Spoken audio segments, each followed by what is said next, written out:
Hi, and welcome to my intro to my flipped AP Human Geography classroom video. My name is Heather Hanks, and I will be your child's teacher for this year. We're going to briefly talk about a few things today regarding this year, but don't worry, I'm only going to need a few minutes of your attention.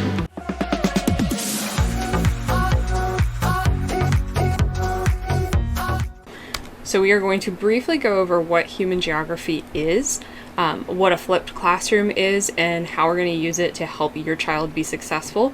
We're going to go over what your students need for this class, and we will talk about how I'll keep you updated.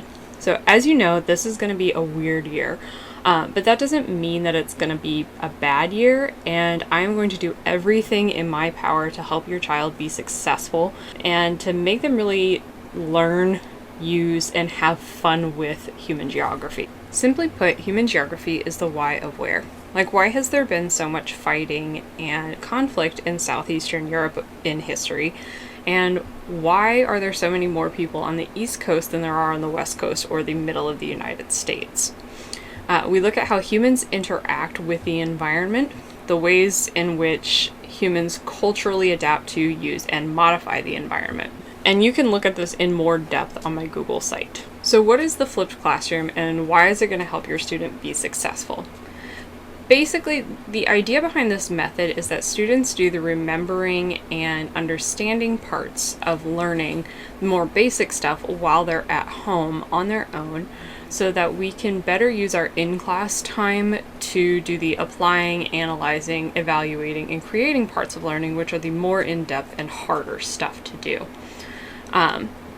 It also means that I will be available immediately for your students, and that they get to process what they read and what they watch, so they know how to ask questions or what questions to ask based on what they do or do not understand when they come back into the classroom.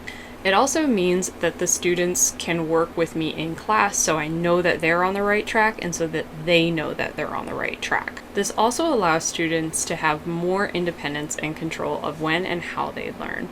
They can press pause, they can go back and rewatch, they can watch it with a classmate or with you and discuss the materials. They're going to take notes, and I've already posted a video on how to do this and a slide on what their notes should look like for best understanding. Both of these can be found on my Google site or in Google Classroom.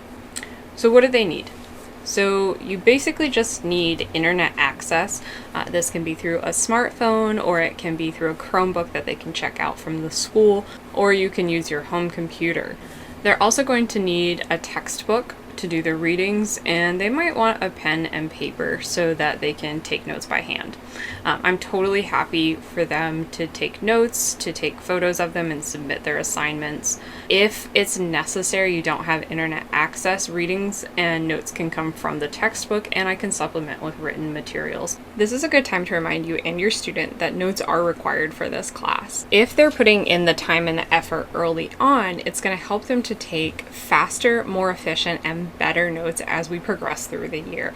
And notes really do help, so make sure please that they're taking them. Lastly, I'll keep you updated largely through my Google site. Students of course have access to this, but it's also for you. So if you look up top, there is a tab marked newsletter, which I aim to keep updated at least every other month, so make sure that you're checking back for new newsletters and materials.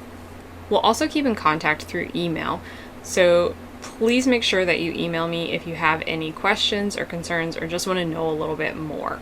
All right, that's it. I'm really looking forward to working with your student and getting to know them this year.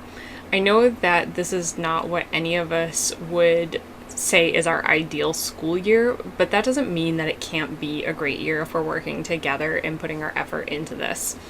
So make sure please that you're checking out my Google site, check back regularly for updates and new newsletters, and have a great day.